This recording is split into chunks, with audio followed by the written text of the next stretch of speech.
तुमचे ते नमस्कारो नियाता सगळे सुट्टी मंडळी नमस्कार करू त्याचा सन्मान करायचा आहे. रामाचा लक्ष्मणाचा संवाद झाला, कारण लक्ष्मणाला राम भेटला. खोटे बोलणारा नाही भेटला का? रामायण नीट ऐकत जा. कारण सीतेला जरी देवाचं संकट सोडवण्यासाठी जायचं होतं तरी सुद्धा सीता खोटं बोलली, म्हणून राम कारण परत भेटला. लक्ष ठेवा.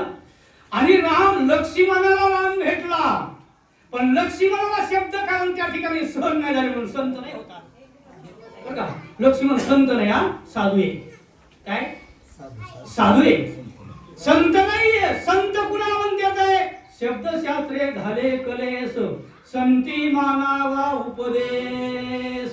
कारण जगाचे शब्द ज्याला सहन झाले त्याचं नाव संत आहे. हो, लक्ष्मणाला सहन झाले म्हणून संत कक्षेत बसला नाही.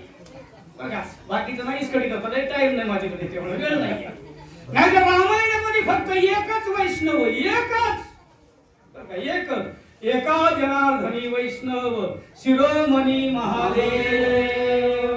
बरं का, यवनी जन्मला मरकट तो वैष्णवा माझी अतिश्रेष्ठ.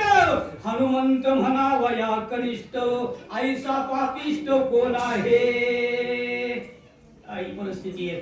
सगळ्या रामायणात एक संत आहे, आपल्या बघा, आपले लय गोळे बाबा, आपलं नाही सांगायसारखं. पण या वगैरे कारण त्या ठिकाणी स्वतः शांतिवंत एकनाथ महाराज सांगू लागले ते मरण झालेला, कारण तो जो मारीच होता तो मायाळी होता. मग मायाळीला देव कसा भुलला असं काही म्हणतील बघा लोक. असं ऐकणारे सगळी मंडळी असे म्हणतील.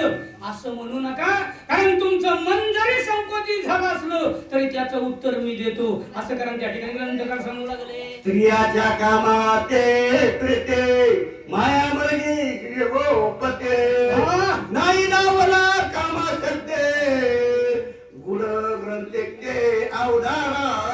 कारण मूळ ग्रंथ व्यक्ती अवधारा. राम स्त्रीच्या शब्दाला भुलला नाहीये, राम स्त्री कामाला भुलला नाहीये. आणि काहीच म्हणणं होईल, कारण राम असा भुलला म्हणून गेला काय मार्गाच्या मागं? स्त्रीची इच्छा पूर्ण करण्यासाठी नाही नाही नाही. कारण जो मूळ नथितार्थ आहे, कारण तुम्ही समजून घ्या, म्हणजे तुम्हाला कळत ना राम गेला कशासाठी, रामानं का असं केलं गेलं, मृगाच्या मागे राम गेलाय काय कारण आहे, याचा मूळ नथितार्थ जो आहे मी तुम्हाला सांगतो. मन संकल्प विकल्पामध्ये जाऊ देऊ नका. सीता केवळ नव्हे